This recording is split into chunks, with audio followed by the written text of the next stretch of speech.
Bon, ça fait bien longtemps que je n'avais pas pris la parole devant vous pour un sujet théorique. Et il a été décidé avec mon équipe que nous allions vous parler de quelque chose d'un des seuls ouvrages dont nous n'avions pas encore fait pleinement l'analyse, certains diront la réclame, il y en a aussi, je vous rassure, hein, on ne vit pas que d'amour et d'eau fraîche, mais nous avons commencé, il y a déjà plusieurs années, à sortir des inédits d'un intellectuel français qui est Manuel de Dieguez. Et nous avons sorti, avec de grandes difficultés sur lesquelles je vais, sans m'appesantir, revenir, nous avons sorti son maître ouvrage, jusque-là inédit, qui est l'ouvrage qu'il a mis les 10 dernières années de sa vie à écrire, cette suite de 7 tomes sur Penser l'imaginaire. Je vous propose la chose suivante, je vais vous revenir sur la genèse de l'œuvre pour savoir qui était Manuel de Dieguez.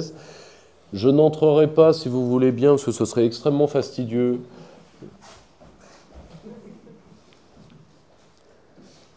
C'est magnifique de vivre comme un dictateur oriental. Mais je ne reviendrai pas sur les 7 tomes en détail, ce serait fastidieux. Je vais essayer de vous trouver le fil conducteur de cet ouvrage au sein de l'œuvre de Manuel de Dieguez. Et ensuite, dans une seconde partie, je vous dirai, comment dire, on va faire un exercice à la manière d'eux, comme on disait dans le temps. Je ne sais pas si vous vous rappelez d'une suite d'ouvrages qui était à la manière d'eux, à la manière de Rimbaud, à la manière de Voltaire, à la manière de Verlaine. C'est-à-dire comment traiter une partie de notre quotidienneté à la manière de Manuel de Dieguez.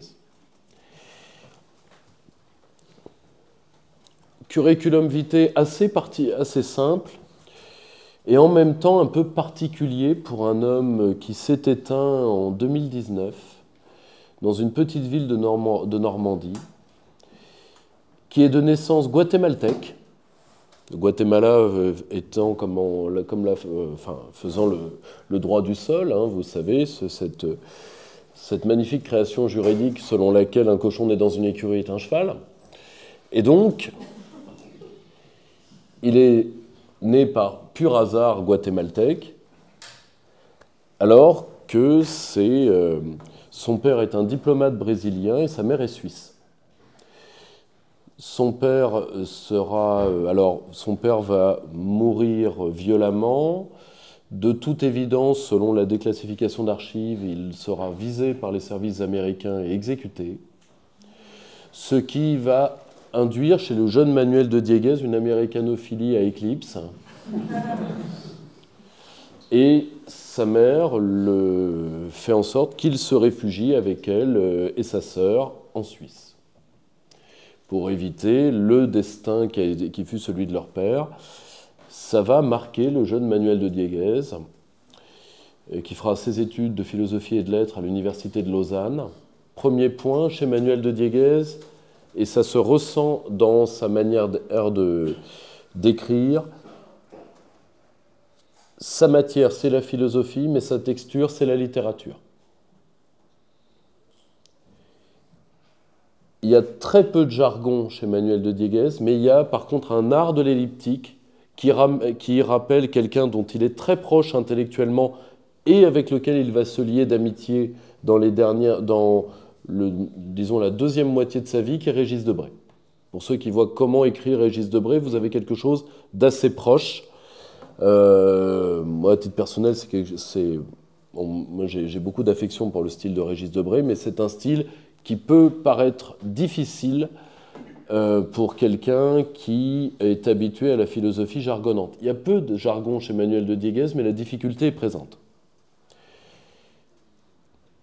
Il est tout jeune quand il signe son premier ouvrage, et là, il faut que vous compreniez la logique de sa bibliographie pour comprendre où se situe cet ouvrage. Il écrit en 1948, il est très jeune, il a une vingtaine d'années, un ouvrage qui s'appelle « La barbarie commence seulement, essai de politique et de morale sur l'avenir de l'Europe ». C'est un ouvrage anti-stalinien, ce qui en 1948, pour un jeune homme de 20 ans, va lui coûter très cher. Mais il va pouvoir continuer à publier sous la protection de celui qui sera jusqu'à sa mort son parrain, enfin la mort du parrain en question, qui va se tuer, vous le savez tous, dans un accident de voiture. Il s'agit d'Albert Camus. Même si son premier ouvrage est un violent pamphlet anti-stalinien, ça ne lui donne pas un blanc-seing vis-à-vis des milieux atlantistes pour qui il est le fils de son père. Et d'ailleurs, bien leur en a pris, parce qu'en 1957, il écrit « Dieu est-il américain ?» ou « Les soliloques du riche », qui est un pamphlet, entre le pamphlet et la pièce de théâtre, qui est objectivement violemment anti-américaine.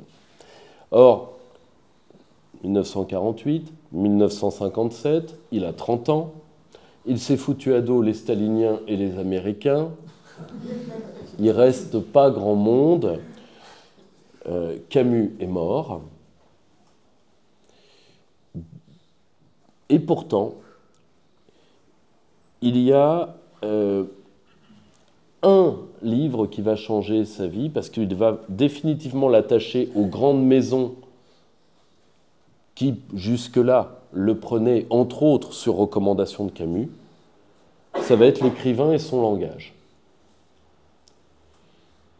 qui va être vraiment l'œuvre qui va le révéler au public, et dans une suite où il va parler de Rabelais, puis de Chateaubriand. Et donc, on va avant tout le voir comme un spécialiste des grandes œuvres, et particulièrement de Rabelais. Ce qui va faire passer au second plan, médiatiquement, une partie de son œuvre strictement théorique. Et pourtant, l'étude des imaginaires commence déjà, avec plusieurs livres, L'avenir poétique de Dieu, De l'idolâtrie, un de ses maîtres d'œuvre, La Caverne, qui est un de ses derniers publiés, son dernier publié chez Gallimard, vu qu'il va avoir, le personnage avait un mental d'hidalgo espagnol. Donc il était assez facile de se fâcher avec lui. Il a fait par exemple, après l'ouvrage La Caverne, quelque chose qui théoriquement est une mort sociale dans le Paris des années 70. Il a collé un procès à Antoine Gallimard. Procès qu'il a gagné. Gallimard ne le republiera plus jamais. Mais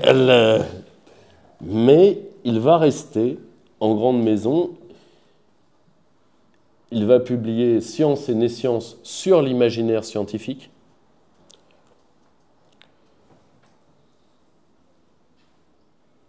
L'homme créa son Dieu, l'idéal monothéiste, chez Fayard, un grand Jésus. Et il va, en 1991, se fâcher avec le peu de gens avec qui il ne s'était déjà pas fâché. Nous sommes en 1991, nous sommes en pleine déferlante européiste, antiraciste et anti-française. Et qu'est-ce qu'il prend le moyen de publier chez Albin Michel? Essai sur l'universalité de la France. Donc il se prend une partie de l'amicale francophobe qui, en 1991, est quelque chose de puissant, dans le dos. Donc, résultat, il s'est fâché avec à peu près la totalité du spectre parisien. C'est un homme qui n'a aucune volonté mondaine, qui quitte très rarement, à partir de cette époque-là, de toute façon, sa Normandie. Et, objectivement, il se fait mousser dans les dîners en ville, très peu pour lui, et vu son caractère, peut-être que ça l'a aidé à ne pas se fâcher avec les un ou deux avec qui ce n'était pas déjà fait.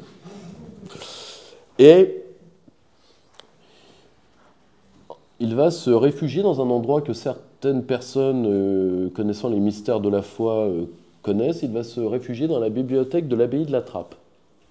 Pour ceux qui voient la Basse-Normandie, l'abbaye de la Trappe de Soligny. Et en réalité, il était l'un des seuls. Non, alors il y a parfois des intellectuels qui font des retraites, l'un des plus connus étant Michel Onfray. Il en a fait un livre, hein, donc je ne viole aucun secret. Et Et Manuel de Dieguez va, depuis ce tout petit village à côté de Moulins-la-Marche, avoir une longue correspondance avec plusieurs intellectuels de haut vol, de Régis Debray à Henri de Lubac. Et le peu de fois où il va sortir, c'est pour aller... il a un avantage, c'est qu'il a une sorte de gymnastique intellectuelle. Il fait 100 lignes de grec et 200 lignes de latin le matin. Et aidé en cela par ce qui est à la fois son épouse, son assistante, et en même temps le roc sur lequel il a pu bâtir son œuvre, qui est son épouse Aline. Il va de temps en temps ressortir pour avoir des face-à-face avec certains intellectuels. Je pense que l'un des plus notables à citer, c'est le séjour qu'il passera avec Martin Heidegger.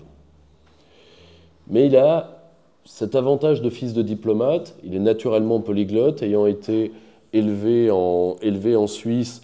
Eh bien, il parle les langues du pays. Donc, comme vous le savez, la Suisse est un pays où on parle le français, l'italien et l'allemand. Lui, en plus, il est hispanophone. Donc, il ira enseigner en pays anglophone, mais on ne peut pas dire vraiment que ça va rabibocher. Non, non, finalement, non. Et nous avons pris le pari de sauver une partie de son œuvre, vu que nous avons fait le mémorial de la philosophie et pensé l'imaginaire, par à la fois un hasard de vie total, vu que ce lieu où il va entre autres travailler, qui est l'abbaye de la Trappe, eh bien, c'est un lieu que je connais bien, vu que mon père fut le médecin des moines. Donc c'est un lieu que je connais bien. Et à titre personnel, moi je l'ai découvert par essai sur l'universalité de la France, qui est vraiment un beau livre. À la fin de sa vie, il aura un site internet, aujourd'hui malheureusement fermé. J'espère que nous arriverons à republier de longs articles théoriques qu'il y faisait, qui l'aideront à se faire jeter d'un dernier milieu, qui est le milieu des post-chevènementistes, sur une affaire très simple, vu qu'il avait un commentaire d'actualité. Et il avait pris fait et cause, alors contrairement à ce que vous lirez sur Internet, ce qui est assez désolant, il n'a jamais pris fait et cause pour Dieudonné, il a pris fait et cause pour la liberté d'expression, en faisant un long article où il expliquait « Si on coffre tous les imbéciles, à la fin des fins, on me coffrera moi ». Ce qui est la meilleure définition de la défense de la liberté d'expression, qui est « on commence toujours par les marginaux, et après… » Voilà. Et donc, voilà pour ce qu'est le bonhomme. Donc c'est un bonhomme épais, un peu de caractère, et qui a travaillé pendant vraiment les 10 derniers de sa vie, dont une partie malheureusement d'agonie, vraiment d'agonie, parce qu'il perd l'usage de ses jambes. Et il va travailler sur ce Penser l'imaginaire en 7 volumes que nous avons publiés d'un coup, comme ça se faisait dans le temps. Eh bien, croyez-moi, ça a expliqué une bonne partie de nos problèmes. C'est que nous avons dû réapprendre à un imprimeur français comment on fait 7 tomes d'un coup avec, évidemment, un parallélisme sur le côté. Eh bien, Alain en est témoin, nous avons dû les faire recouper. Croyez-moi que ça ne m'était jamais arrivé. Ça a été vraiment l'ouvrage le plus terrible à faire d'un point de vue technique. On s'en est arraché les cheveux. Mais ce qui explique aussi le délai, vu que le cercle produit énormément, donc on n'a pas pu, disons, vous présenter tout ça aussi dès sa sortie, parce que nous, on était déjà passé à autre chose. Vous voyez à peu près que, disons qu'on ne chôme pas dans ces murs. Dans ces murs ou dans d'autres. Hein. Pour ceux qui se sont complètement plantés ce soir, vous n'êtes pas dans une réunion de la F. Hein. Non, mais au cas où, parce qu'au cas où les portraits se mettraient à vous parler, faites attention quand même. Donc, ça, c'est le bonhomme. Pour jouer le ballon, il faut que vous compreniez la grande intuition. Vous savez, une grande pensée, c'est 2, 3, 4 grandes intuitions, grand max. La grande intuition de Manuel de Dieguez, c'est que le cerveau humain prédispose à un mouvement de croyance particulier. Premièrement, toute l'œuvre de Manuel de Dieguez porte sur le cerveau humain et la question des imaginaires. Ça revient un nombre incalculable de fois sous sa plume, parce que bien avant les neurosciences, bien avant tout ça, c'est un passionné du cortex cérébral et de ce qu'on appellerait aujourd'hui le continent neurologique. Et l'une des premières questions de Dieguez, c'est qu'est-ce qui fait de l'homme un échappé de la zoologie? Qu'est-ce qui est la part animale en nous? Qu'est-ce qui est la part supérieure en nous?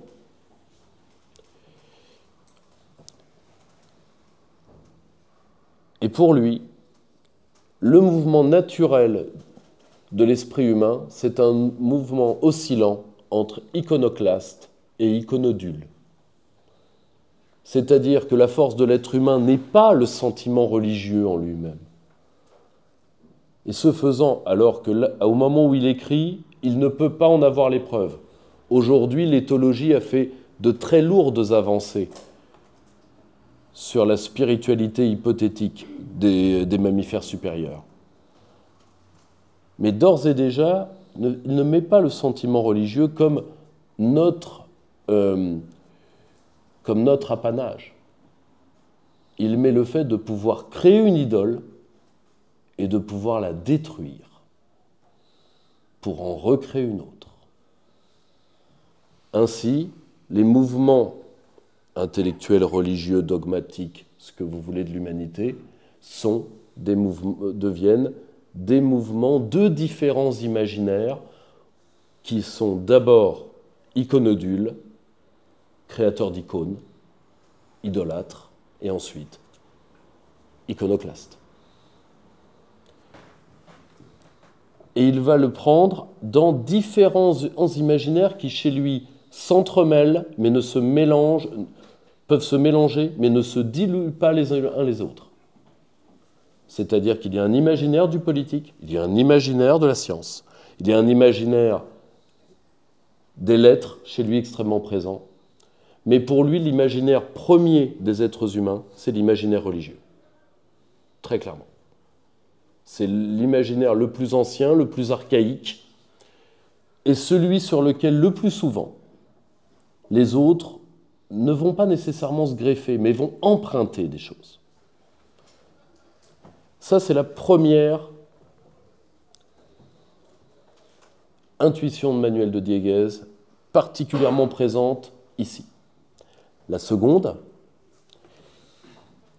c'est là, pour le coup, il interroge la France, pays qu'il aime passionnément, mais qui pour lui a un très gros défaut. La laïcité intellectuelle. Manuel de Dieguez n'est pas du tout un opposant à la laïcité. Petite incise, si dans ce que je vais vous expliquer, certains d'entre vous sont choqués ou gênés dans leur foi, prenez ça comme des œuvres de sciences humaines sur le fait religieux. C'est pas ni plus ni moins choquant que René Girard. Alors, si vous voulez, René Girard, c'est l'œil des sciences humaines sur la religion. Tout pareil. Tout pareil. Donc, or, chez Dieguez, il y a un problème avec la laïcité. Je vais me permettre de le faire parler. La laïcité, croyant que l'humanité a fait une erreur à sécréter des idoles, s'imagine qu'il suffira de jeter ces idoles à la poubelle pour repartir du bon pied. Mais si l'on ne se demande pas pourquoi l'humanité forge des idoles, non seulement elle continuera d'en produire, mais les idoles nouvelles seront seulement mieux cachées que les précédentes et se laisseront moins aisément déchiffrer. L'intuition de Manuel de Dieguez, c'est qu'une fois que vous, non pas que vous ne croyez plus en Dieu, c'est pas du tout ça la question. Il n'est jamais question de foi chez lui. Mais tant que, si vous niez que le religieux existe, vous ne croirez, comme dirait l'autre, vous ne croirez plus en rien. C'est pas ça. Vous allez croire à n'importe quoi. Vous allez chasser Dieu de sa case et vous allez le mettre partout. Vous n'aurez plus de Dieu unique, vous aurez une monnaie unique. Vous n'aurez plus de Dieu unique, vous aurez un test PCR unique. Vous voyez tout de suite l'actualisation qui peut en être faite? Combien de gens sont en fait des dévots d'un Dieu qui s'ignore? Eh oui, c'est ça. l'une des grandes questions. Et il essaye, et je vous le dis, moi j'ai des grosses différences de point de vue avec lui, mais au moins il a eu le mérite de regarder toutes ces questions en face. Il essaye de présenter étape par étape ce qui fait pour lui un imaginaire religieux. Et au passage, pour lui, il est d'autant plus temps qu'il est hanté par les problèmes de civilisation. Lui, il commence à les écrire en 1990, il est mort en 2019, que dirait-il aujourd'hui? Et justement, là encore, pour lui, qu'est-ce qui nous menace? Et c'est ce pourquoi il écrit toute cette œuvre. Les civilisations périssent des victoires de la technique et de la science, assorties au mutisme du connais-toi. Comme il est déjà arrivé à la civilisation alexandrine, il reprend plus loin. Une Europe qui périt de la cécité intellectuelle inhérente à tous les polyculturalismes, qui conduit au triomphe de l'acéphalie quand la performance remplace la pensée et le succès la vérité. Nous sommes en 1991 quand il écrit ces lignes, puisque là on est au tout début du premier tome. C'est-à-dire qu'à l'époque, on est dans la mondialisation heureuse. Lui, il voit la pente. Et pour lui, tout cette... alors évidemment, pour les plus jeunes parmi vous, mais il y en a d'autres à qui ça va dire quelque chose, dans les années 90, on est dans la parousie mondialiste, c'est-à-dire... Et ce n'est pas la faute de Fukuyama, contrairement à ce qu'on pense. Fukuyama n'a pas dit la moitié des conneries qu'on lui prête. Le problème, c'est que comme personne ne l'a lu, ça va plus vite. Et résultat, le pauvre homme paye depuis 30 ans des conneries écrites par d'autres, mais qui malheureusement assonnaient avec le titre de son bouquin qui s'appelait La fin de l'histoire et le dernier homme. Mais on n'imagine pas ce qu'était l'imaginaire dégueulasse des années 90. C'est-à-dire que le fric, le marché, la technique allaient tout régler. On n'imagine pas ce que c'était. Tout le monde était dans la mondialisation heureuse, le cercle de la raison, tout ce qui a si mal vieilli. Et d'ailleurs, regardez, si le mondialisme fut une religion et Attali fut son prophète, regardez Attali aujourd'hui. Hein, il fait passer Lionel Jospin pour une gravure de mode, pour vous dire le problème. Or, vous voyez, et Dieguez, depuis vraiment ce trou de serrure au fin fond du Père Chornet, dit la descente commence. Vous en rendez pas compte, mais... Et il va plus loin.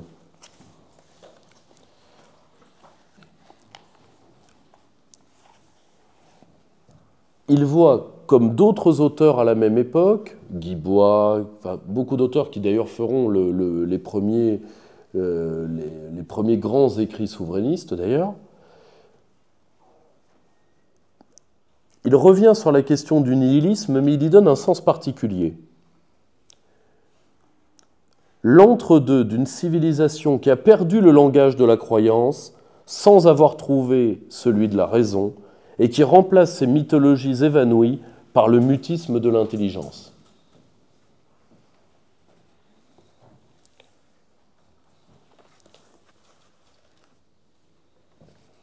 C'est pour cela qu'il fait cette œuvre testament. Il profitera de sa retraite pour faire quelques autres ouvrages, mais sur des sujets plus périphériques. Celui-ci était pour lui central. C'est pour ça que nous l'avons publié, avec la prise de risque qui nous incombait. Si vous voulez comprendre, deuxième partie de cette première partie avant de voir les leçons plus actuelles, si vous voulez comprendre la machine qu'il met en place dans ces tomes.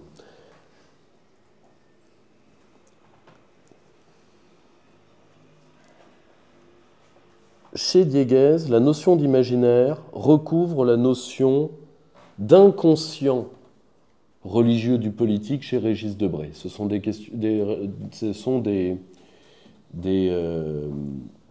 notions assez proches. Il n'est pas schmittien pour deux ronds. Parce que beaucoup de gens vont me dire « Ah oui, le religieux qui arrive dans le politique, oui, c'est Schmitt. » Non, non. La référence n'existe pas chez Dieguez. Jamais. Il le connaît, mais il ne le nomme jamais. Et à titre personnel, je lui en sais gré parce que, si vous voulez, le schmittisme et le girardisme ont formé plus de croyants qu'elles n'ont formé d'intellectuels. Parce que, si vous voulez, c'est malheureusement des auteurs intéressants, ce n'est pas le problème, mais ce sont des auteurs qui donnent souvent une pensée à des gens qui n'en ont pas. Et une pensée qui se veut systémique, mais qui est avant tout systématique. Et ça pose un vrai problème. Si vous voulez, qui a déjà eu une tentative d'explication avec des girardiens ou avec des schmittiens voit tout à fait ce que je veux dire. C'est-à-dire, vous allez parler de la pluralité du divin avec un imam fondamentaliste. Verset, sourate, verset, sourate. C'est un peu répétitif comme dialogue, il faut être honnête. Alors, il y a au moins un avantage. C'est que le girardien et le schmittien ont rarement des camions sensibles ou des couteaux de la paix. Bon, vous me direz, on a ce qu'on peut. Mais chez Dieguez, pas du tout. C'est que l'imaginaire politique et l'imaginaire religieux sont deux choses parallèles. Ils ne se suivent pas. L'un ne deviendra pas l'autre, ce qui est le cas chez Schmitt avec la thèse de la laïcisation politique de faits religieux. Pas du tout. Ce sont deux imaginaires qui coexistent depuis le début. Ce qu'il appelle théopolitique, c'est-à-dire que toute l'œuvre de notre culture va être de les borner l'un par rapport à l'autre. Ce qui relève, vous le reconnaissez, c'est la grande querelle des théocrates et des césaropapistes. Vous le reconnaissez. Bon. Or, toute la partie théopolitique dans l'œuvre de Dieguez est une partie de définition et de mise en place d'outils de ce qu'il appelle l'anthropologie historique.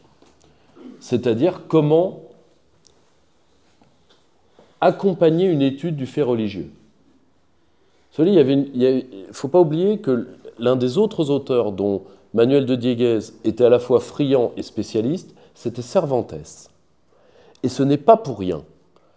Parce que vous vous rendez compte ce que c'est, quand on est un homme seul, de vouloir faire une histoire de l'imaginaire. Il y a un côté Cervantes. Théoriquement, ça, il faut 40 mecs au CNRS. Enfin, Boucheron ne peut pas le faire tout seul. Bon, et puis il n'a pas que ça à faire, pauvre homme. Il a des bouquins à faire interdire. Donc, il faut bien que l'argent de l'État serve. Hein.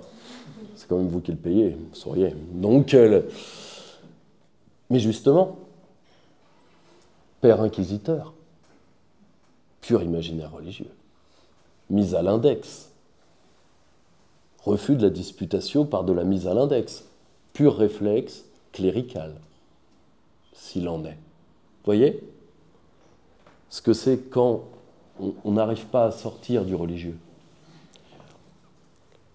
Une fois les bases posées, vous avez les tomes 2 et 3 qui se répondent. Le premier sur le mystère de la notion de sacrifice. Parce que ce qui fait le fait religieux dans son cœur, c'est la question du sacrifice. Vous avez des tas de méditations dedans, dont une très longue sur l'Eucharistie. Mais le problème du sacrifice, c'est que son sens n'est jamais évident. C'est pour ça que vous avez le deuxième tome qui porte sur les purifications. C'est le couple sacrifice-purification. Ensuite, et c'est là où on voit que Dieguez est aussi un penseur de la technique, mais surtout de la science. Au tout début, quand j'ai découvert son œuvre, je voyais son tome 4, qui sont les logiciels théologiques. Je me suis dit, bon, c'est un abus de langage. Pas du tout. Il les étudie comme on étudie des lignes de code. Exactement. Et il s'était plongé dans ce qui était à son époque l'informatique de pointe pour comprendre, disons, l'aspect vraiment ligne de code que vous pouvez retrouver dans certaines théologies culturelles. C'est-à-dire que pour lui, il y avait une théologie qui, exactement comme le code en informatique, est une base plus ou moins ésotérique qu'il faut savoir aller chercher. Ce qu'il appelle des machines à penser. Il y a une très longue étude sur le thomisme, par exemple, comme machine à penser. Autre binôme, les tomes 5 et 6. Les tomes 5 et 6, les premiers sont les inventeurs de Dieu, où là vous avez trois grands portraits entrelacés. L'apôtre Jean, Luther et Nietzsche. Celui qui va poser l'Église, celui qui va la défier et celui qui va vouloir faire l'acte de décès. Ce à quoi répondent ce qu'il appelle les poètes du sacrifice.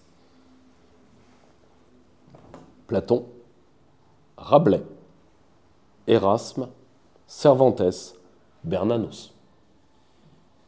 Il aurait pu en prendre d'autres, il a choisi ces cinq-là, vous comprendrez pourquoi. Et en réalité, dans ces deux tomes-là, les notions cardinales, pardonnez-moi, dans les machines à penser du tome 4, il y avait également toute une étude sur la gnose. Ce n'est pas pour rien. Dans ces tomes 5 et 6, ce qui compte, c'est avant tout la fonction prophétique. Et n'oubliez jamais ce qu'est réellement un prophète. Un prophète n'est pas quelqu'un qui amène un phénomène nouveau. Un prophète est quelqu'un qui ramène du permanent à la communauté. C'est quelqu'un qui dit avec de nouveaux mots les mots de toujours. C'est ça un prophète.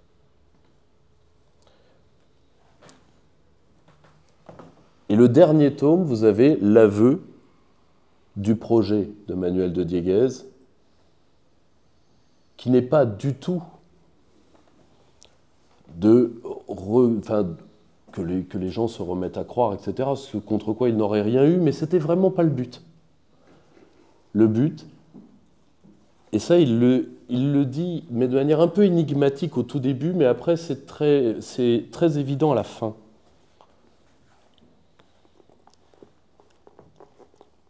Il ne sert à rien d'invoquer la raison comme si elle existait déjà.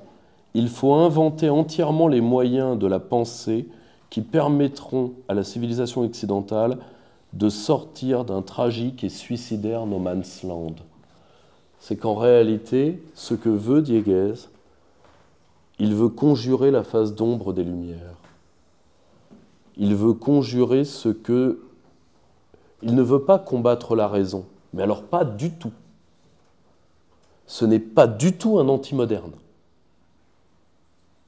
Pour lui, c'est un débat qui a lieu comme si vous pouviez arrêter le temps. Or, il ne faut surtout pas que le temps s'arrête. Et ça, j'y reviendrai dans la deuxième et dernière partie. Il ne veut absolument pas ça. Il veut justement que, par un culte de la raison qui est elle-même une idolâtrie, vous ne soyez pas bloqué face non pas au retour du religieux, mais à la permanence de phénomènes comme le phénomène religieux. Et qu'à force de méconnaître la question des imaginaires, vous finissiez par vous reprendre en pleine figure certains phénomènes. Il y a une longue étude qu'il fait sur le fanatisme. Je vais y revenir. Mais par exemple, regardez comme nous avons un mal fou à comprendre les problèmes que posent des acclimatations religieuses sur notre propre sol. Je ne veux pas viser la RATP, la religion d'amour, de tolérance et de paix. Mais non, j'ai déjà assez d'emmerde, merci. Hein. Mais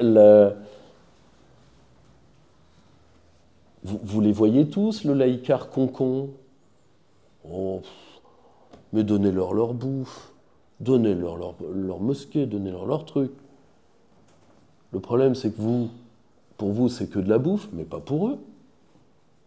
Vous voyez ? Vous voyez ça en rationaliste de neuneu. C'est-à-dire que pour vous, oui, d'accord, l'Eucharistie, c'est le Dieu biscotte. Oui, mais pour le mec qu'à la foi, non. C'est pas le Dieu biscotte. Vous voyez ? Le problème du laïcardisme culturel, ça, on va y revenir. Mais pour que vous voyez à quoi ça sert. Or, il faut compléter la notion de raison pour Dieguez. Et il n'est absolument pas, comment dire, bizarre que la passion des dernières 10 ans de sa vie fut la géopolitique. Où il écrivait 3 à 4 articles semaine. Puis il écrit des articles assez substantiels, Dieguez. Pourquoi ? Parce que justement, le fait d'être en face d'autres peuples fait qu'une grille strictement laïcarde, qui n'a d'ailleurs rien à voir avec la laïcité historique de la France. Mais vous vous rendez compte que quand vous allez aller face aux puissances asiatiques, vous allez leur dire que le culte des ancêtres n'est rien qu'un culte de cadavres. Quand vous allez dire ça au président indonésien, alors que dans certaines îles, on rhabille les morts. Quand, là, nous avons un léger problème indo-pakistanais, si vous avez vu, quand vous allez leur dire « Oh oui, vous savez, et oh, vous ne pouvez pas le partager, ce territoire quand même, la terre, Dieu, tout ça, c'est pas grand-chose », allez leur dire. Vous allez être vachement bien reçus. Allez dire aux Palestiniens et aux Israéliens, finalement, est-ce que c'est si grave tout ça ? Mais je veux bien que quelqu'un essaye, ça me ferait marrer. En tout cas, moi, je ne vais pas y aller.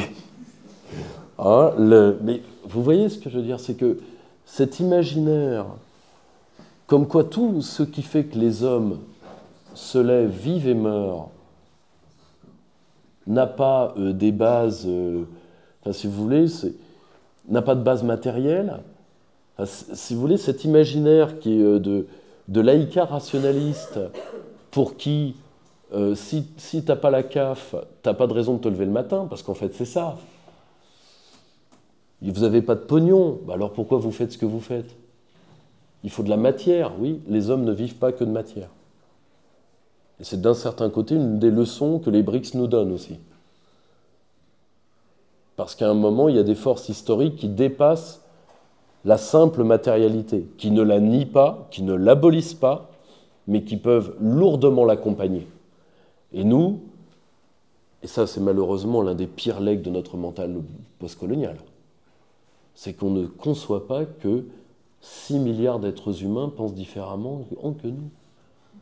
Et encore. Là, je parle des non-occidentaux. Je vous rappelle la bagatelle que plus de 85% des Américains croient en Dieu et que près de 90% des Américains ne voteraient pas pour un athée. Alors, vu de Caroline Fourest, faut être très con.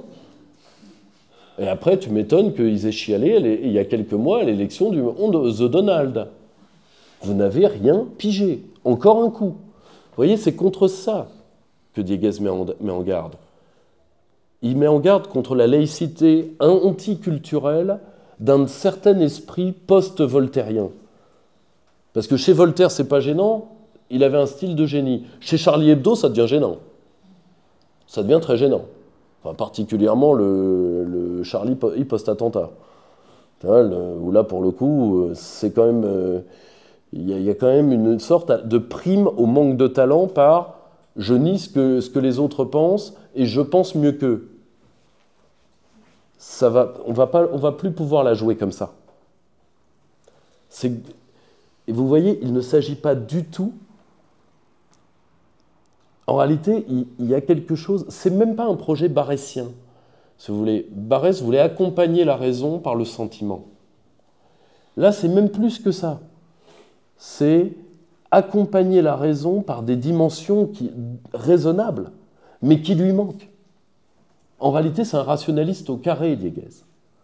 C'est quelqu'un qui pense qu'on peut renforcer la raison par l'étude de phénomènes que les rationalistes ne veulent pas comprendre.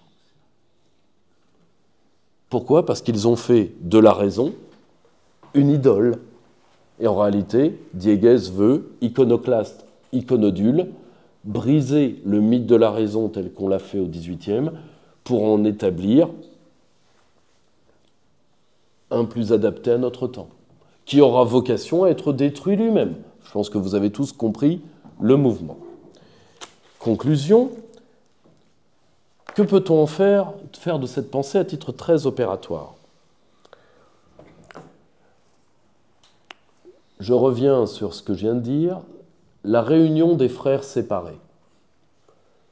Vous savez, il y a une grande dérive qui ne commence pas au rationalisme cartésien, puisque Descartes a quand même le dos vachement large, qui vient de beaucoup plus loin, qui vient de l'appréhension et du détournement, malin ou non, de notions grecques et romaines par la pensée chrétienne. Donc première est la notion de logos, qui a été totalement réécrite.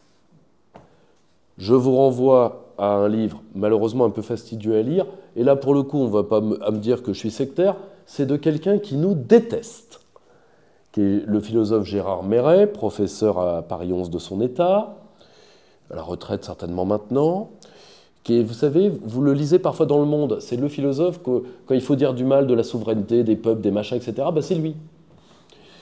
Et il avait écrit un livre assez complet sur la question, d'un ennui mortel à lire malheureusement, mais qui n'était pas inintéressant. Or, les Grecs ont 3 voies d'accès à la vérité. Nous allons statufier la raison progressivement. Nous allons devenir ce qu'un penseur malheureusement oublié, qui était John Saul, qui est drôle d'ailleurs parce que ça a été l'un des premiers démondialisateurs, appelé les bâtards de Voltaire, dans un essai qui a été publié dans le Canada anglophone et qui est arrivé chez nous dans la fin des années 90, qui est un ouvrage assez remarquable. Or, il faut rétablir et réunir ces différents accès à la vérité. Ça, c'est le premier point. Le second, pour éviter d'avoir des réflexes de croyants envers et contre tout, c'est de remettre Dieu à sa place. Non pas... Alors en plus, après on peut discuter de la place en question. C'est ça la délibération. Moi je vous le dis, je suis même pas un laïc, même pas dans le sens français. Moi je suis une saloperie gallicaine, encore pire. C'est-à-dire que pour moi Dieu est affaire d'État, comme tout le reste. Mais arrêtez de nier la dimension religieuse des peuples et des êtres. Je rappelle, je fais une incise, que la laïcité historique de la France, ce n'est pas du tout ça. La laïcité historique de la France, c'est monarchie absolue de droit divin. Ça tombe bien, ça je viens d'expliquer à ma fille, parce que je trouvais quelques lacunes dans son cours de CM1. Pas du tout du fait de son enseignante qui est extraordinaire, du fait du manuel. Monarchie absolue, absolutus, ça veut dire délié. C'est-à-dire que le roi de France n'a aucun supérieur au temporel.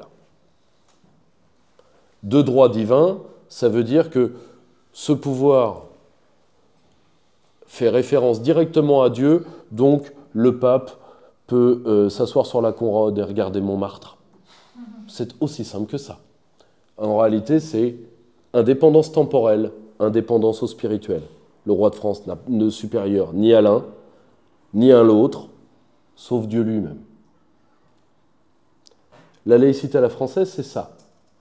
C'est une forme supérieure de souveraineté qui a été mise en place par les légistes royaux. Une large part de la laïcité de la Troisième République porte également sur le même sujet. L'Église étant vue comme un ennemi intérieur, aux ordres, pas uniquement de la papauté, mais également d'États catholiques anti-français. L'Empire austro-hongrois, par exemple. Or,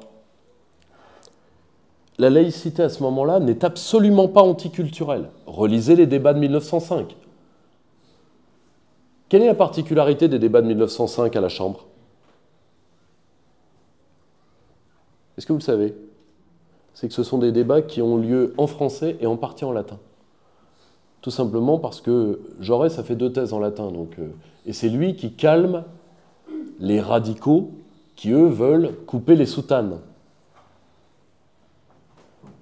Et en réalité, quand vous relisez ces échanges, ils se font avec du droit canon, maîtrisé sur le bout des doigts, qu'aujourd'hui, une part non négligeable de nos ecclésiastiques ne serait plus capable de faire. Ce que vous appelez laïcité anticulturelle va naître beaucoup plus tard. Elle va naître dans les années 80. Vous avez d'ailleurs un homme extraordinaire qui en a été le chantre et qui en est toujours le prophète, qui est quelqu'un que vous avez oublié, vous avez eu bien raison, qui est Vincent Peillon.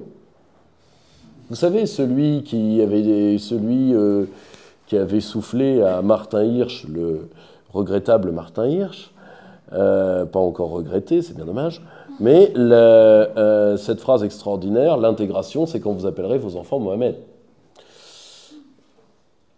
Ça, c'est la laïcité à la Peillon. Peillon, qui est un intellectuel qui a fait une thèse qui est en fait un portrait de lui-même sur les oripeaux mortuaires du pauvre Jaurès qui n'avait pas mérité ça. Et en réalité, c'est quelqu'un qui est fondamentalement anticatholique. C'est-à-dire qu'il a une haine anti-catho, qui, pour des raisons d'ailleurs personnelles que je connais mais que je tairai, et du moins j'en connais une partie. C'est pas glorieux, c'est vraiment de la haine personnelle. Or, le problème, c'est que cette forme de laïcité-là n'est rien de plus qu'une vaseline pour le multiculturalisme à l'anglo-saxonne. Point. Et elle est pensée comme telle par la gauche post-socialiste et libérale de la fin des années 80 jusqu'aux années 90. C'est tout. Ça n'a rien à voir avec la laïcité telle que nous l'avons pensée. Parce que nous l'avons pensée dans un moule entièrement catholique. Parce que la base de la laïcité, je vous le rappelle, c'est l'existence des 2 ordres. Alors attention, il n'y a pas de laïcité chrétienne en soi. Le « rendez à César ce qui est à César, à Dieu ce qui est à Dieu », ça pose la base qui est « il y a 2 ordres ». Ce que Diegues vous dit. 2 imaginaires, 2 ordres. Mis à part que, et il est tout à fait normal que pour un catholique, le spirituel oriente le temporel. C'est normal. Sinon il n'est pas catholique. Moi, je veux bien qu'on fasse des tas de trucs, ils ne doivent plus croire aux anges, ils ne doivent plus croire à ça, ils ne doivent plus croire à ça. Bon, à la fin, ils ne sont plus rien. Bon, à la fin, c'est François Bayrou. Bon, ok, d'accord. Comme titrait Marianne aujourd'hui même, un mystique en politique. Vous vous rendez compte de ce que la notion de mystique a pris dans la gueule? Elle ne méritait pas ça. Vous vous rendez compte quand même? Marthe Robin, Peggy, François Bayrou. C'est violent, hein? Non mais, franchement, pour les cathos dans la salle, prenez les fourches. Hein. Moi, je connais 1 ou 2 religions, vous leur faites pas ça. Hein. Moi, vous nous faites ça avec les bonzes, vous allez voir vos gueules. Hein. Non, franchement. Hein. Or, mais vous voyez, c'est cette laïcité anticulturelle que Diegues combat. Non pas du tout pour l'Église, mais c'est seulement parce que, parce que sans l'arrière-fond culturel catholique, il y a des choses que vous ne pouvez pas comprendre. Donc il veut compléter la raison comme ça. 2 autres dernières leçons. La première, de plus en plus, notre époque va aller dans le fanatisme. Et le fanatisme, nous ne le comprenons pas à cause de cette lacune de la raison. Parce qu'on se dit, comment des gens peuvent-ils redevenir des passéistes, etc. Ils ne sont pas passéistes pour 2 ronds. Un fanatique, Dieguez donne une des plus belles définitions que j'ai jamais vues d'un fanatique. Un fanatique est un homme qui a peu de culture, mais un imaginaire puissant. Parce que ce qui fait le fanatique, c'est qu'il a une foi sans médiation culturelle. Mais il a une sève violente. Et nous, ah si quand même. Si vous voulez, on peut les mépriser pour leur goût caprin, mais mine de rien, ils arrivent à se faire sauter avec une ceinture d'explosifs. Bon, le démocrate suédois ne le fera pas. Je vous le dis tout de suite. Or, mais le problème, c'est que n'importe qui peut être un fanatique. N'importe qui peut l'être. Je vais vous donner un exemple que j'ai vu pas plus tard qu'hier dans le débat sur l'euthanasie. Vous aviez un médecin évidemment lié à ce qu'on appelle le droit humain, donc la franc-maçonnerie pro-euthanasie. Je ne suis pas du tout anti-franc-mac, je suis ni franc-mac ni anti-franc-mac, donc je peux en parler tout à loisir. Et il dit quoi? Il a un discours halluciné sur « vous inquiétez pas, il faudra qu'on y aille, et on obtiendra l'euthanasie des mineurs ». Je vous envoie la vidéo si vous voulez. Au moment, tu te dis, toi, il faut t'interdire d'exercer. Il faut t'interdire d'exercer. Primum non dolere. T'as prêté serment du gland. Et non, mais à un moment, c'est qui ce dingue? Il est médecin, lui. Enfin, il est médecin, bon docteur Pasteur ou bon docteur Mengele? Non, mais qu'on me dise laquelle des deux voies je dois prendre, parce que le tout tournant est définitif. Or, vous voyez ce que je veux dire? Voilà aussi un fanatique. Vous avez eu les fanatiques scientistes. Vous savez, les croyants du Saint-Test PCR, rappelez-vous. Ces gens qui vous disaient qu'il fallait isoler les gosses pour pas qu'ils tuent mamie, les gosses se sont pendus, et après, c'était pas grave. Vous voyez, vous les avez eus, ces gens-là. Et je pense pas... Et d'ailleurs, vous avez les croisés des droits de l'homme, qui donnent l'absolution par le B52. Ils te délivrent de la dictature et de la vie parce que la vie est un fardeau. Pourquoi s'en passer? Peu de culture, mais malheureusement un imaginaire fort. Des fanatiques. Et malheureusement, nous ne sommes pas prêts. Parce que la raison telle que nous l'avons bâtie, c'est desséché. Et c'est pour ça d'ailleurs que quand vous voyez les duels de couloir des chevènementistes, des post-chevènementistes face aux indigénistes, qui est-ce qui gagne? Les indigénistes. Bah oui, parce que les autres arrivent. Oui, les valeurs de la République, culte mort. Culte mort. C'est des mots qui n'ont plus de poids, qui n'ont plus de sens. Et donc vous allez leur opposer quoi? Rien. D'ailleurs, vous leur opposez la République. La République est un culte aujourd'hui desséché. C'est un républicain qui vous le dit. Parce qu'il y a des mots que certaines bouches ne doivent pas prononcer, sauf à les tuer. Hein? Est-ce que le mot République a survécu à Manuel Valls? C'est une question. Mais vous voyez ce que c'est une croyance desséchée. Un sépulcre blanchi, c'est ça. Ultime point, c'est une œuvre qui peut nous aider à comprendre ce que le terme n'est pas chez Dieguez, mais il est sous-entendu dans une partie de son œuvre, ce qu'on appellerait des religions noires. Vous l'avez vu avec le Covid. Est-ce que vous voyez comment, en manipulant l'inconscient religieux des populations, vous pouvez les dominer et les programmer? Vous avez pris des parts entières de notre peuple, justement, les sacrifier et les purifier. Et en réalité, vous maîtrisez l'univers religieux, mais comme vous n'avez plus donné la culture aux gens, ils ne reconnaissent pas ce que vous êtes en train de faire.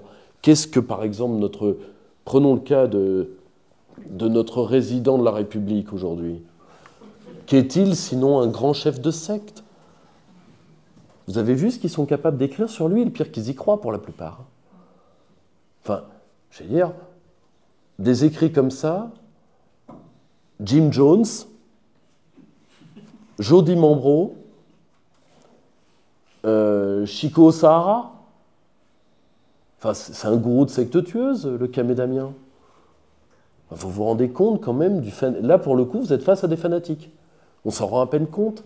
Or, malheureusement, s'il y a bien un régime politique qui, parce qu'il nie son inconscient religieux, peut tomber dans des phénomènes religieux, c'est les démocraties de marché et d'opinion. Les autres, au moins, ils savent qu'ils ont une pente religieuse. Mais regardez la facilité avec laquelle on peut lyncher quelqu'un dans nos régimes dits adultes. Voyez la manière dont on peut décréter l'orthodoxie, la juste voie, et ceux qui s'asseyent de travers, les dissidents. Vous l'avez vécu ? Comment des régimes adultes peuvent vivre en permanence avec le fait de faire marcher toute une part de leur peuple à l'ombre. Vous voyez ? Un inconscient religieux mal dégrossi et non assumé. Et qui empoisonne tout ce qu'il touche. Terminons par là. Est-il possible, donner un exemple simple, vous avez tous été témoins de l'hystérisation en 20 ans de tous les débats politiques en Occident. Nous sommes d'accord.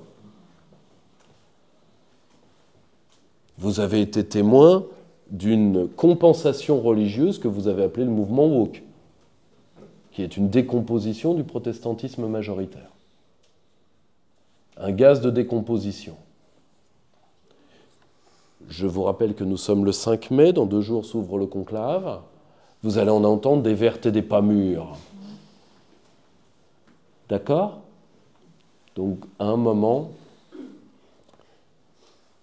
s'il y a bien quelque chose à faire, et l'œuvre de Dieguez, bien sûr, et il le disait lui-même, n'essouffle absolument pas le sujet, mais au moins a pris le pari de l'introduire, c'est de rendre à César ce qui est à César, c'est de rendre à Dieu ce qui est à Dieu, pour pouvoir enfin rendre à César ce qui est à César. Merci à tous.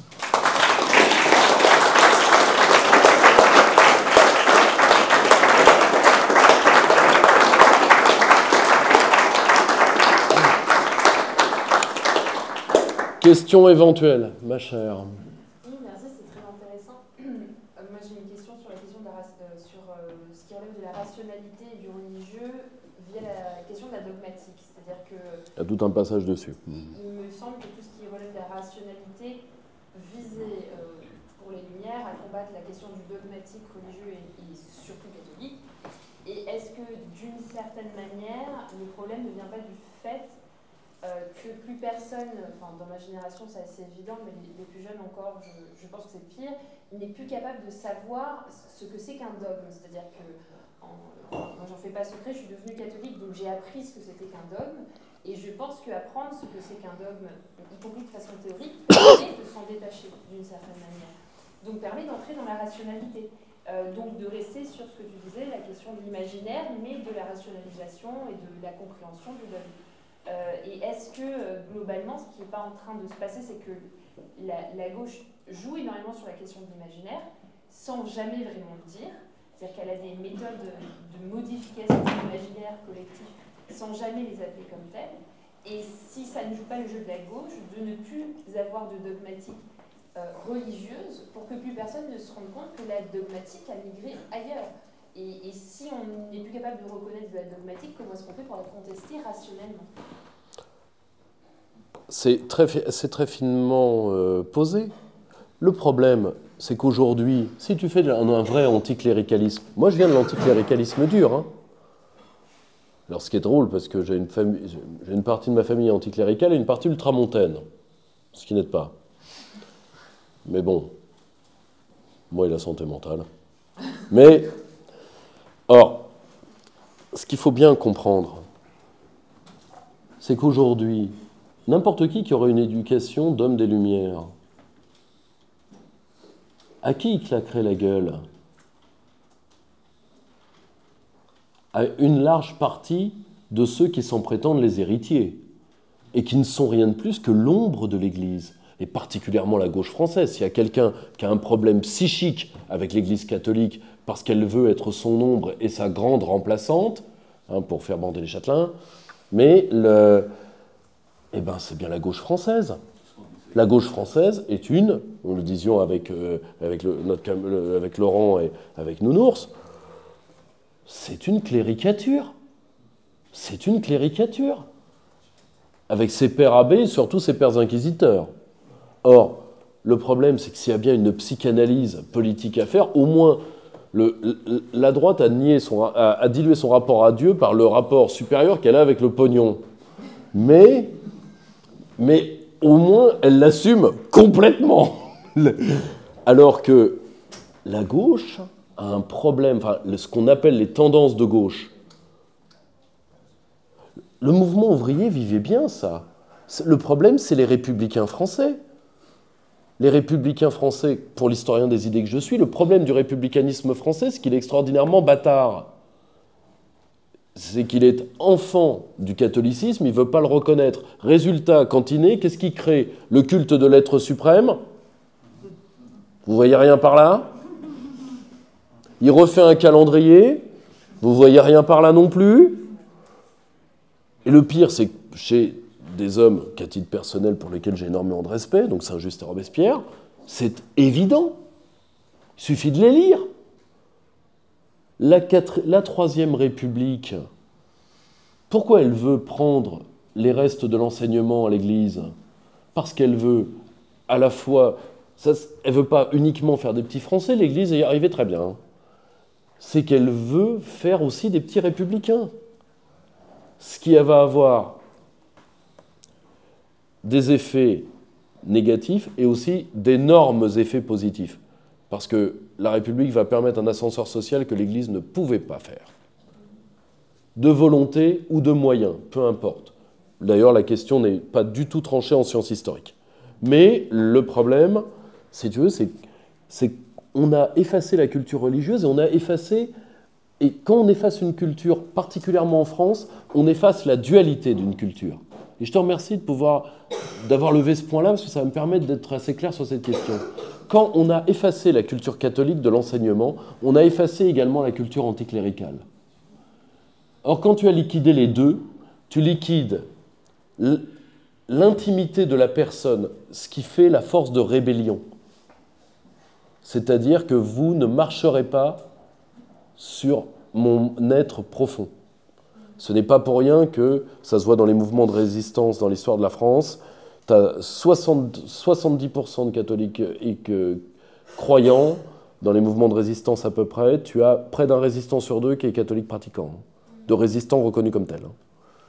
Que ce soit avant la guerre, pendant ou après. Donc si tu veux, quand tu nies cette culture-là, tu nies la possibilité première de l'opposition, et quand tu nies la culture anticléricale, tu nies la critique nécessaire de tout phénomène autoritaire. Tu vois, moi, il y a une tradition à laquelle je suis très attaché, qui était d'ailleurs une tradition antireligieuse, qui est le radicalisme. Je viens de Mortagne-au-Perche, la ville d'Alain, le philosophe. Mais pourquoi, dans le radicalisme, tu dois t'opposer justement à la dogmatique? Pour nier le religieux? Pas du tout. C'est une phrase d'Alain qui est très juste, qui dit « Qui n'a pas été anarchiste à 16 ans ne fera jamais un bon capitaine de pompiers. » Et ça, c'est très vrai.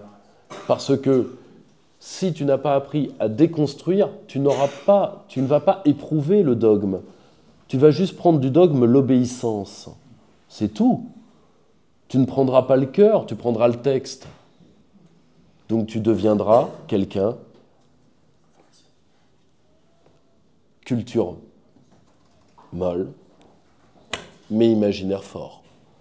Et aujourd'hui, ce qu'on veut, c'est des obéissants, ou des dévots, et si besoin, des fanatiques. Et c'est pour ça que l'Occident, qui s'est fait sur une tradition de libre examen très antérieure aux Lumières, la disputation médiévale est un libre examen.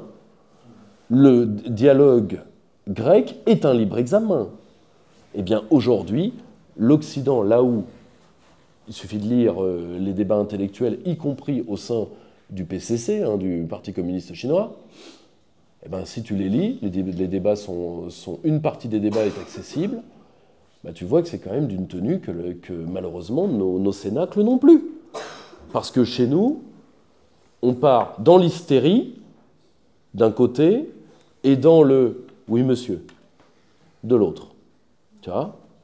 Et malheureusement, tous nos débats sont devenus comme ça. Regardez-les. Regardez-les. Pourquoi, à votre avis, des intellos qui n'ont pas besoin de nous pour vivre viennent tous les lundis ici ? Parce que ils ont une liberté de ton, d'opinion et de réponse, parce que c'est aussi pour vous qu'ils viennent, parce qu'ils ont du répondant, qu'ils n'ont pas ailleurs, ils le disent eux-mêmes, y compris dans le lieu premier dont c'est le but historique, qui est l'université. Aujourd'hui, l'université, c'est des turiféraires ou des pères inquisiteurs du genre des droits de l'homme, machin, ça dépend de quelle fac tu vas. Et de l'autre côté, des gens qui veulent juste qu'on voit la bosse sur leur crâne, comme ça ils ont été le plus près possible du sol.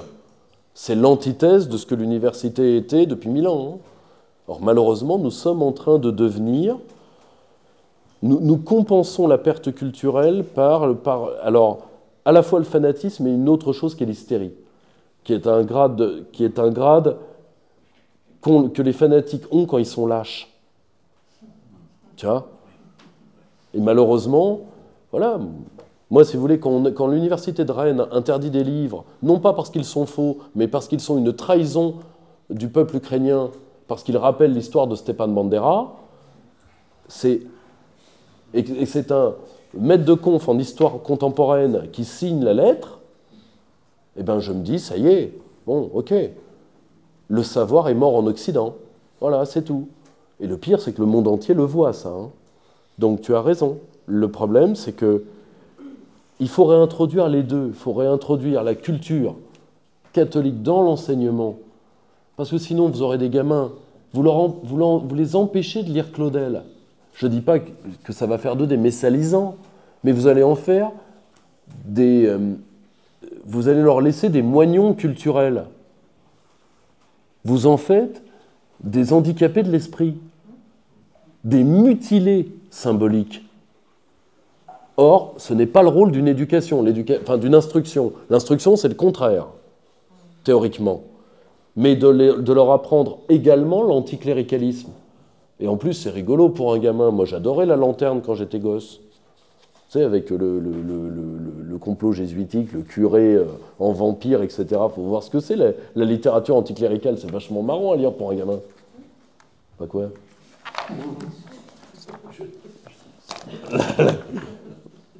Viens, toi, vas-y. En novembre, pour l'exposé, ça m'a fait penser à une autre, et je voulais savoir si, à tout hasard, Manuel de Dieguez avait dialogué avec Marcel Gauchet. Non. Non, en tout cas, pas de ce que j'ai vu dans sa correspondance.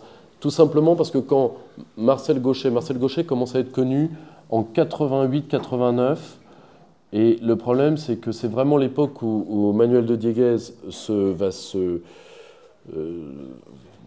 se dire, voilà, j'ai certainement à peine 10 ans à vivre, ou 15 ans, et en réalité, il va vivre encore 20 ans, mais avec quand même un handicap de plus en plus lourd. Donc il se dit, il faut que ça se soit terminé. Donc, et le problème, c'est c'est vraiment un huis clos qu'il a pu faire grâce à Aline. Parce que c'est elle qui lui fait faire cet entraînement de l'esprit qui fait qu'à aucun moment, son esprit, là où son corps s'est détruit, à aucun moment son esprit n'a démissionné, sauf dans les 2 ou 3 derniers jours. Mais cette gymnastique intellectuelle, c'était 100 lignes de grec, 200 lignes de latin. C'est grâce à elle qu'il le faisait. Plus, parce que sa femme est aussi quelqu'un d'un peu particulier. Elle parle couramment polonais, couramment russe, couramment 5 ou 6 langues. Et donc, elle lui traduisait les news, ce qui lui permettait de faire des articles de géopolitique. À la fin, il lui dictait parce qu'il ne pouvait plus les écrire. Donc, tu vois, l'un des derniers contemporains avec qui il dialogue, c'est Régis Debray, très clairement. Je pense qu'il a certainement lu Marcel Gauchet. On est sur des thèses assez proches. Et Gauchet est un homme remarquable, hein, intellectuellement. En plus, c'est l'un des intellos les plus gentils qu'on puisse imaginer, en plus. Parce que tu vois, c'est quelqu'un qui ne s'excuse pas d'être un génie pour le fait d'être personnellement un connard. Tu vois, et malheureusement, j'en ai connu quelques-uns. Gauchet, c'est l'inverse. C'est à la fois un génie et un amour en sucre. Pourquoi s'en priver? Mais malheureusement, tu vois, en plus, ces deux hommes, tu vois, il ne faut pas oublier que Gaucher, avant tout, au-delà de son œuvre, tu vois, ça va être surtout ces 4 tomes sur la démocratie, mais quand il les sort, Manuel de Dieguez est déjà mort, hein, qui vont... Alors qu'avant, la force de Gaucher venait surtout de son rôle de directeur de revue, qui était le débat. Et alors que, si tu veux, en plus, tu vois, Dieguez, il écrivait dans le Portique, dans les temps modernes, En réalité, c'est la génération d'avant en termes de revue. C'était la génération parce qu'il avait eu les portes ouvertes par Camus. Mais à la mort de Camus, il faut être honnête. Ça, en plus, le procès à Antoine Gallimard, t'oublies à tout jamais. Enfin, se fâcher avec Antoine Gallimard en 1970, il y a des spécialistes de l'édition ici qui ne me donneront pas tort. À Paris, il n'y a pas Internet, il n'y a pas machin. Antoine Gallimard peut te mettre... Alors, c'est pas Antoine Gallimard lui-même, c'est ses commerciaux, etc. Gallimard s'est pas pointé lui-même au procès, c'est sa boîte. Mais tu te fâches avec les éditions Gallimard, quand en plus tu y étais bien accueilli pour une affaire de droit d'auteur, où Dieguez avait raison d'ailleurs, eh bien, si tu veux, ta carrière comme intellectuel, elle a pris un sacré coup dans l'aile. Hein. Mais tu vois, en réalité, je pense que c'est ces deux hommes qui ont évolué en parallèle. Si je le peux, je publierai la correspondance de Manuel. Parce qu'il y a des lettres passionnantes avec Henri de Lubac, avec Régis Debray. Alors ensuite, il faut que je retrouve tous les ayants droit. Et plus, bon, Régis Debray, l'avantage, c'est que je peux lui demander directement, mais tous les ayants droit de ceux avec qui il a correspondu. Mais si tu veux, tu trouves dans son bureau des trucs... Je peux lui demander directement pour l'instant. Oui, pour l'instant. Mais tu vois, moi, j'ai visité le bureau de Manuel. Tu vois, par exemple, il y avait encore des livres de la Renaissance, des versions latines. On les faisait en grand rouleau pour les rééditions. Je veux dire, j'ai vu ça qu'une fois. Hein. Je suis professionnel du livre. Hein. Tu avais des lettres d'Heidegger. Enfin, tu as des trucs un peu particuliers quand même. Si tu veux, c'était un drôle de type. Tu vois, mais tu vois... Ce n'est pas pour rien, tu vois, tu as son œuvre, tu as celle de Gaucher, tu as celle de Gilbert Durand. On se rapproche des questions essentielles. Tu vois, si tu veux, c'est le type d'intellectuels qui se sont réellement penchés sur notre déclin de civilisation. Donc, si tu veux, on a des œuvres à opposer à la mort. Tu vois, parce que c'est vraiment des chefs-d'œuvre de rationalité. Tu vois, ce qu'il ne faut pas qu'on fasse dans la situation indémerdable dans laquelle nous sommes, c'est paniquer. Et moi, malheureusement, plus nous aurons des œuvres de colère écrites par des journalistes, pire ce sera. Parce que ça va avoir un effet pornographique. C'est-à-dire qu'il y en a une moitié que ça va exciter, l'autre moitié que ça va calmer, voire stériliser. Je n'ai pas donné de blase, hein. On est d'accord, je n'ai dénoncé personne, je ne suis pas journaliste de gauche. Mais il y en a 2-3 à qui vous pouvez penser. Or, justement, nous entrons dans des temps obscurs. C'est là où la raison doit être forte, doit être séminale. D'un certain coup, tu vois, il ne faut pas... Tu vois, par exemple, si tu veux, si on oppose de grandes notions... Il faut que ce soit des notions qui fassent que les hommes se lèvent, puissent se battre, voire même mourir pour elles. Tu vois, c'est pour ça que Annonay, droit de l'homme, république, laïcité, tu vois, si tu veux, la République par Saint-Just, oui, par Manuel Valls, non. Tu vois, enfin, si tu veux, la République par Elisabeth Borne, non, ça ne suffira pas. Je ne veux pas te faire de peine, mais ça ne suffira pas. Face au déclin de l'Occident, je crois qu'il nous manque 1 ou 2 étages. Mais tu vois ce que je veux dire. C'est qu'à un moment, partout, tu sais, parfois, tu as des idées qui sont filles... En histoire des idées, c'est très net. Tu as des idées qui sont filles d'un temps et d'un humus populaire. Ce n'est pas pour rien que la plupart des grands penseurs qui ont pensé ces questions-là sont quasiment tous français. Durand, Debré, Gauchet, Dieguez, qui, malgré ses 2 ou 3 passeports, est plus qu'un Français d'adoption. Il a fait toute sa vie en France. Il était éminemment français sur certains côtés. Or, ce n'est pas pour rien. Je pense parce que nous avons un humus particulier, plus inquiet du déclin de l'Occident et de nous-mêmes que d'autres. Moi, c'est pour ça aussi que je suis un peu inquiet, pas particulièrement pour nous, mais pour d'autres pays. Je vais vous poser juste une question. Quel intellectuel est le pendant de ces gens-là en Angleterre? Il y en a. Scruton. Sur d'autres plans, avec d'autres angles. Mais dans l'Espagne actuelle, pas grand monde. Dans l'Italie actuelle, c'est les néo-marxistes qui font le boulot. C'est Fusaro. Mais dans l'Allemagne actuelle, dans la Mitteleurope actuelle, dans l'Autriche actuelle, dans la Scandinavie actuelle. Sarrazin. Comment? Sarrazin. Thilo Sarrazin. Alors Thilo Sarrazin comme intellectuel, ça se voit que tu l'as pas lu. C'est juste un mec qui sait faire une addition. Ach, vers trop de bas années à Berlin, ça nous coûte tant à l'année. Il faudrait réduire. Mais entre parenthèses, un petit peu, parce qu'en allemand, réduire, ça peut porter confusion. Mais, d'ailleurs, tu me diras, il a fait un bouquin comme ça, et après, il n'en a pas fait 2. Donc, si tu veux, non, là, pour le coup, non. Tu sais, Thilo Sarrazin, ça a l'air vachement rebelle, tu le lis, c'est du sous-Figaro. Bon, bah, moi, je veux bien, si tu veux, mais bon... Tu vois, moi, aller en croisade avec les pages saumon du Figaro, là encore, ça ne suffira pas. je te le dis tout de suite. Mais vous voyez, il y a des peuples plus inquiets que d'autres. Et nous, on est une partie des éléments conceptuels pour sortir de cette crise d'imaginaire. Parce que ce qui est en train de nous tuer pour Dieguez, c'est ça. C'est que nous ne sommes plus dans ce balancier iconoclaste, iconodule. Nous sommes figés, paralysés. Le problème, c'est qu'il est tout à fait normal que ce soit des penseurs français. Parce qu'il y a un truc chez Dieguez que, par exemple, est intraduisible pour un Américain. Parce que Dieguez te dirait, qu'est-ce qui nous a figés, nous, culturellement? L'économicisme, ok. Les legs du stalinisme, d'accord. Le nazisme dans son traumatisme, ok. Et l'américanisme. Et là, pour le coup, je vais te dire, la traduction de Dieguez en anglais, je suis en train de voir pour le faire traduire dans d'autres langues, mais l'éditeur anglais, je ne vais pas le trouver.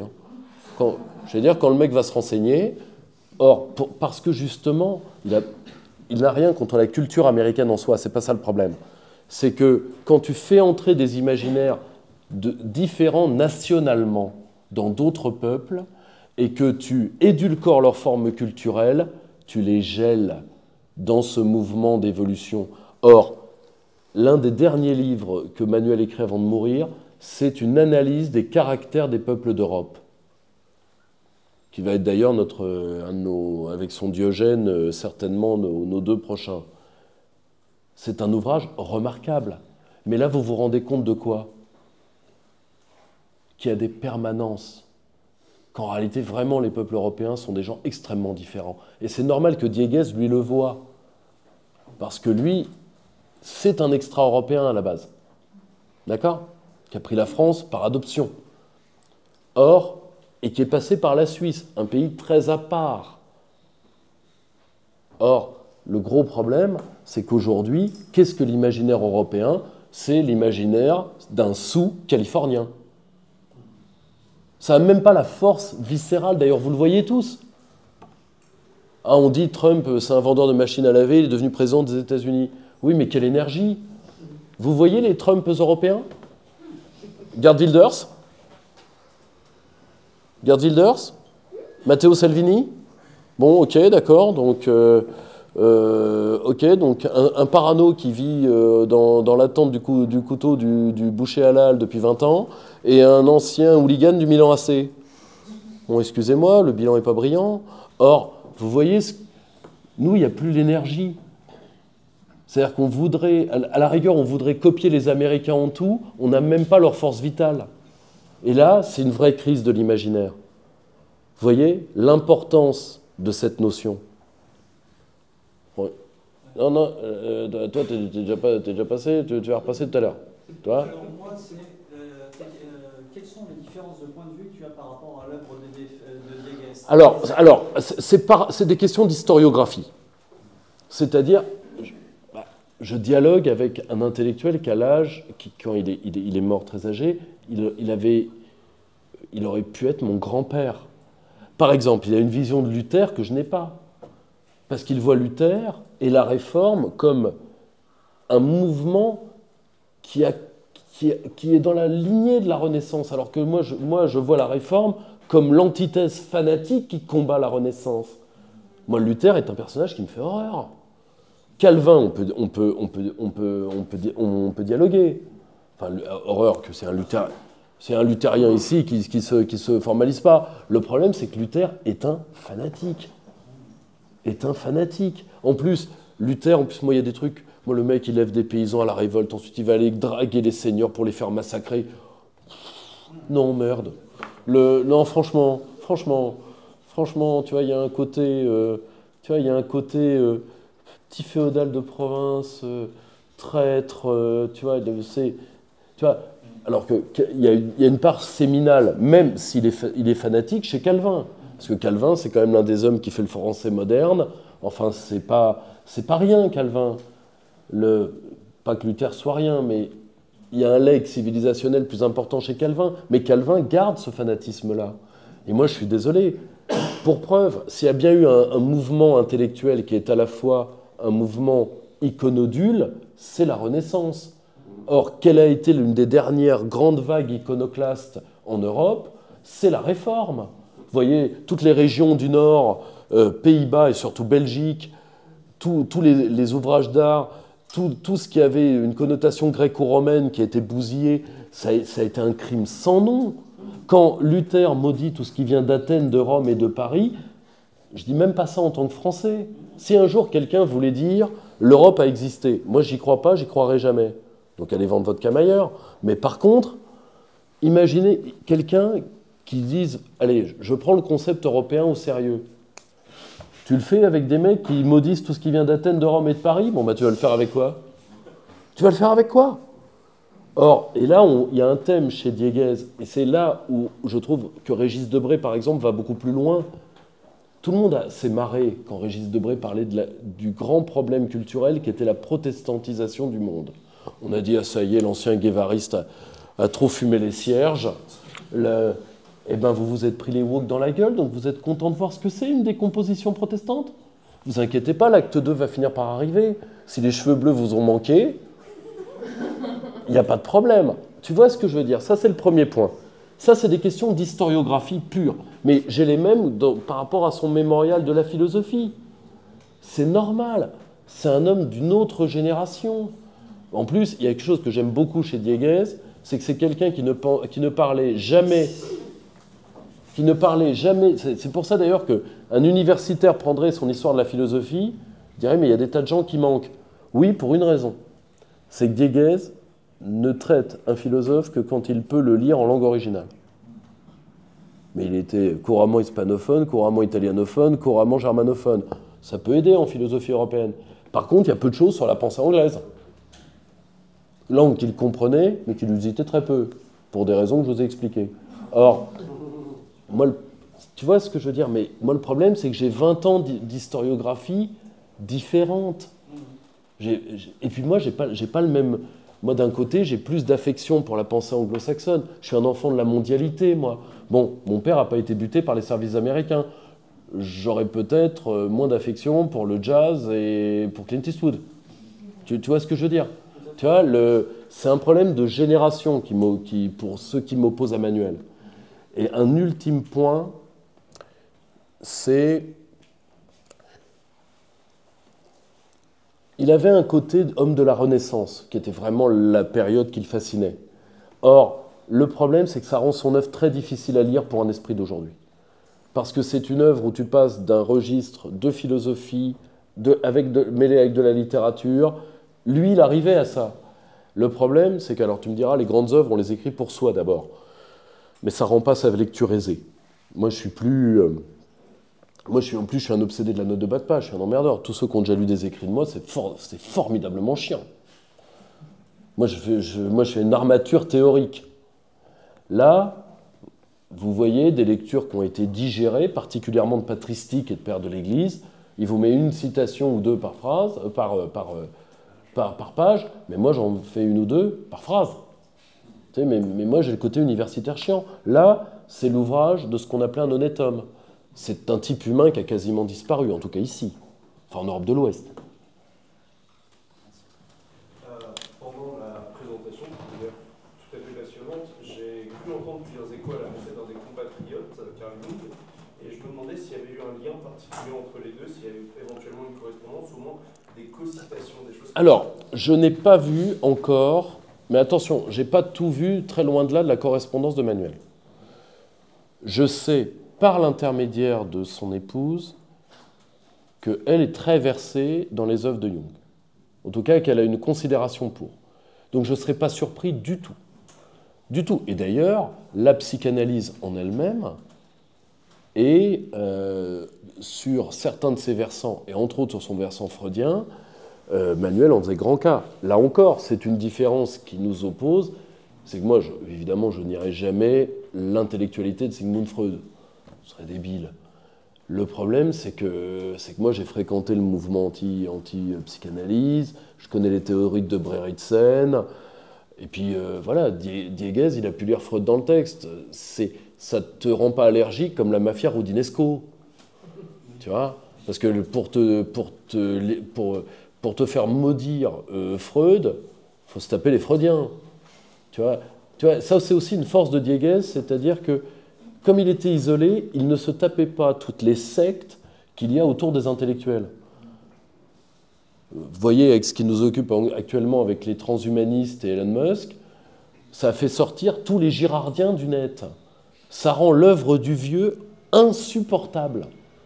Tellement ils sont dogmatiques, sectaires. Enfin, quand même, les mecs, ils arrivent et ils disent, vous savez, Karl Marx avait tort quand il a dit qu'il avait mis fin à l'aventure de l'esprit humain et à la science de l'esprit. Non, c'est Girard qui l'a fait. Ouais. On a vachement gagné au change. C'était une scolastique marxiste arrosée d'eau bénite. Youpi. Merci les mecs. Or, tu vois ce que je veux dire ?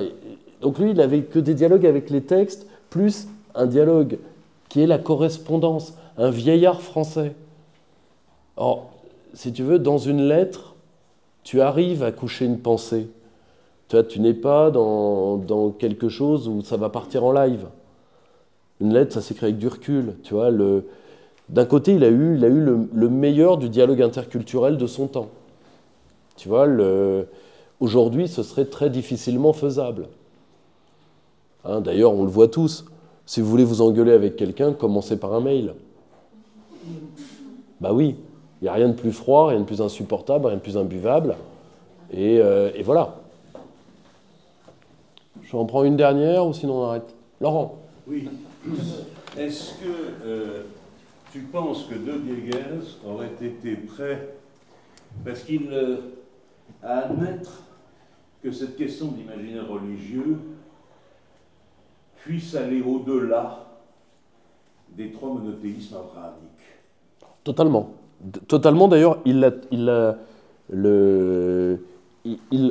traite. Alors, si tu veux, il avait des bibliothèques religieuses à sa portée. Donc, oui. Il a traité à partir de la patristique, oui. De ce qu'il avait sur l'islam, de ce qu'il avait sur le judaïsme. Mais tu as des périodes anté-monothéistes dedans, et tu as des périodes, et tu as des visions, alors certes, qui sont des visions avec l'historiographie de son temps. Moi, par exemple, je veux bien qu'on me dise « Ah oui, il a une vision du shivaïsme qui est très quand même marquée par Danielou, c'est totalement dépassé. » Enfin, on parle d'un homme qui est mort à 92 ans. Enfin, même peut-être un peu plus que ça. Or, la seule chose, c'est que oui, il avait une historiographie un peu datée sur Mais bon, tu sais, des bons écrits sur le bouddhisme ou sur l'hindouisme, ou là, je parle sous le contrôle d'Yves, sur la pensée chinoise. Alors, on a eu, historiquement, on en a eu de très bons, mais si tu veux, on a eu aussi du très mauvais. Il y a quand même les travaux de Madame Chen, je crois, au Collège de France. Là, ça va lancer un autre débat, là. Et mais par contre, si tu veux, on a, tu vois, mais parce que pour lui, il faut arriver à échanger sur la dimension religieuse, parce que justement, elle fait partie des universaux. Non, mais tout à fait. Tu vois, et si tu veux, bien sûr, ça sort du cadre strictement monothéiste. Alors évidemment, la majorité des écrits qu'il produit là-dedans sont sur notre cadre de pensée. Aussi, par une certaine humilité de sa part. C'est que on a déjà tellement de mal à maîtriser notre tradition à nous, que d'aller apprendre aux autres la leur... Non, c'est pas ça que je pensais, justement. Dis-moi. T'as raison, t'as raison, ton raisonnement se tient parfaitement. Mais moi, je ne pensais pas à ça, je pensais au fait... Je vais donner deux exemples. Premier exemple, l'obsession qu'on a en Occident pour l'islam, en tant qu'archi-ennemi, arch-enemy. Moi, je pense que ça, c'est l'Église catholique qui tient absolument à nous concentrer là-dessus, sur l'islam. Parce que, en fait, pour moi, le problème existe avant l'islam. Il n'est qu'à voir les textes des Grecs, donc on est longtemps avant le christianisme, sur le problème des orientaux et des rapports que les Grecs entretiennent, le rapport d'amour-haine, au sens freudien du terme, que les Grecs, et les Romains plus tard, entretiennent avec l'Orient. Maintenant, je comprends ce que tu veux dire. Voilà, oui, tu as raison. Entretiennent avec l'Orient, voir ce qu'ils écrivent des Perses, et c'est pas uniquement parce qu'ils sont en guerre. Ils écrivent sur eux. Avec l'Orient, ce sont des peuples féminins, féminisés, pas virils. Ce sont des espèces de gens langoureux, et, etc., etc. Enfin, tu vois, tous les clichés déjà qui naissent à cette époque. Bon, je pense, et ces clichés sont intéressants parce que ils correspondent aussi à des choses. Et il suffit de rencontrer des orientaux non musulmans, et il y en a, pour savoir que, ben oui, ça existe, ces problèmes-là. Et donc, il n'y a pas que l'islam derrière. Ensuite, ça c'est la première chose. Et la deuxième chose aussi que je reproche à l'Église, c'est qu'elle dit « nos racines sont chrétiennes ». Moi je dis oui, c'est évident qu'une bonne partie de nos racines sont chrétiennes, c'est évident. C'est nos 2000 dernières années. Mais il y a aussi des racines qui sont non chrétiennes dans nos racines. Bon, et ça, il ne s'agirait pas de les oublier. Il y a des racines grecques et romaines, mais également celto-germaniques. Et c'est pour ça que je dis que la religion, enfin, c'est la conception que j'ai, moi, de la religion, et ce en quoi j'adore et je respecte les religions, dans la mesure où je peux les adorer et les respecter. Je suis un peu comme toi de ce point de vue-là. C'est que pour moi, leur rôle social premier, c'est d'apporter de la poésie au monde. Et quand je dis de la poésie, c'est pas simplement des textes qu'on apprend pour faire une récitation à l'école primaire. La poésie, c'est une vision poétique du cosmos. Tu vois, pour moi, c'est ça la poésie. Je suis d'accord. Apprendre ce qu'est le beau aussi, c'est ça la poésie. Tu vois, faire la différence entre un beau tableau et une croûte. La faire naturellement, là. Rien que quand tu le vois, tu le sais, parce que tu as l'esprit poétique, tu vois ce que je veux dire. Même chose pour un texte, même chose pour un morceau de jazz, ou que sais-je, tu vois. Une œuvre d'art. Je suis d'accord. Et c'est pour ça que la religion, pour moi, ça va au-delà de ces structures éminemment terrestres que sont les religions organisées, bureaucratisées, etc. etc. Et est-ce que De Dieguez, d'après toi, laisse une porte ouverte, parce que j'ai bien compris, j'entends bien aussi ce que tu as dit tout à l'heure, il a bossé sur la base du substrat, enfin du matériau qu'il avait à disposition, ce qui est normal, hein, bien sûr. Mais est-ce qu'il laisse tu sens qu'il y a une porte ouverte aussi vers ces directions-là? Alors, sur la dimension poétique du monde, très clairement. Très clairement. Mais par contre, si tu veux, sur le fait que, tu vois, quand tu connais son œuvre, entre autres à travers son essai sur l'universalité de la France, si tu veux, pour lui, il faut... La pluralité de nos racines, par exemple, est quelque chose de totalement évident. Et le problème, c'est que justement, on est face à un dialogue entre deux sourds. On est face à un dialogue entre une certaine tradition catholique, qu'il y a avant nous rien, et ça, malheureusement, cette tradition existe. Hein. Si tu veux, Bainville, qui connaît très bien les écrits sur les Celtes de Foutel de Coulanges et autres, évite de s'apesantir dessus dans son histoire de France, car il ne veut pas terminer comme Maurras à l'index. Donc il dit les Français, ça débute qu'à la christianisation. Hop, patate chaude, next. Maurras a toujours 7 textes à l'index, 7 livres à l'index quand même. Hein. Bon, donc, et Bainville avait une terreur de se fâcher avec l'Église. Ce n'est pas pour rien qu'une partie des historiens celtisans sont tous francs-maçons. Les Guyenvar, tous ces gens-là. Pourquoi ? Parce qu'ils étaient protégés par les loges.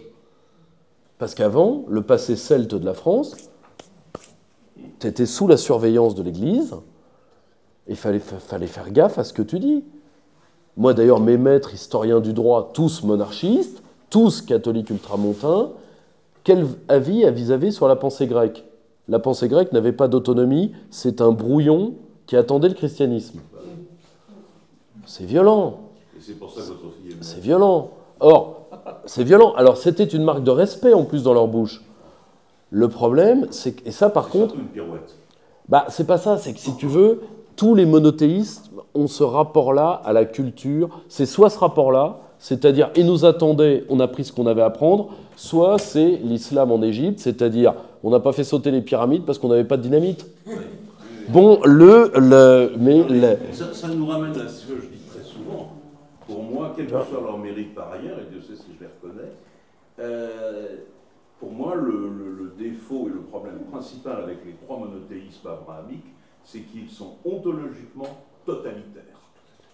C'est des totalitaire. Il y a un Dieu, donc il y a forcément une vérité. Si tu veux, c'est la vérité unique. Alors, voilà. Alors ensuite, si tu veux, d'où l'importance de la culture. J'y reviens. Parce que qu'est-ce qui a empêché... Alors, ça n'a pas toujours marché. Hein. Ça n'a pas toujours marché. Bon, dans l'islam, ça ne fonctionne pas super bien.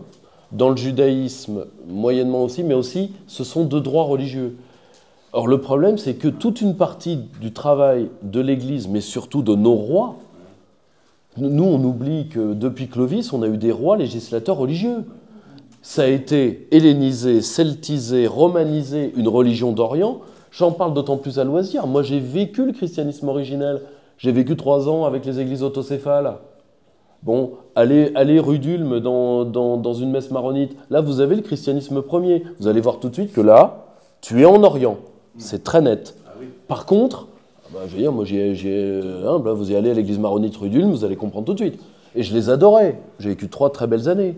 La seule chose, c'est que tu vois, quand tu as vécu les messes là-bas et une messe traditionnelle, je ne parle pas de la messe droit de l'homme Vatican II parce que je ne la supporte pas. Je ne la supporte pas. Voilà. Le prêtre travailleur social, très peu pour moi. Mais, or, par contre, tu vois quand même qu'il y a eu une grosse œuvre entre les deux, entre les églises autocéphales et l'église catholique. Tu te rends compte quand même qu'il y a eu quelque chose. Par contre, l'église...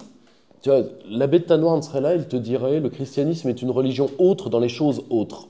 Ce qui n'est pas tout à fait faux, c'est-à-dire que toute une part de la culture et de la théologie catholique a été faite pour rabrouer ce côté totalitaire. Mais le problème, c'est qu'attention, c'est que tu as une nostalgie dans l'Église de ça. Moi, je vais donner un exemple, moi, un texte pour lequel j'ai aucune affection, qui est un texte récent, qui est la déclaration de Ratisbonne. Enfin, quand je vois tout le monde se mettre à 4 pattes devant Benoît XVI parce qu'il a écrit ça, moi je l'ai lu.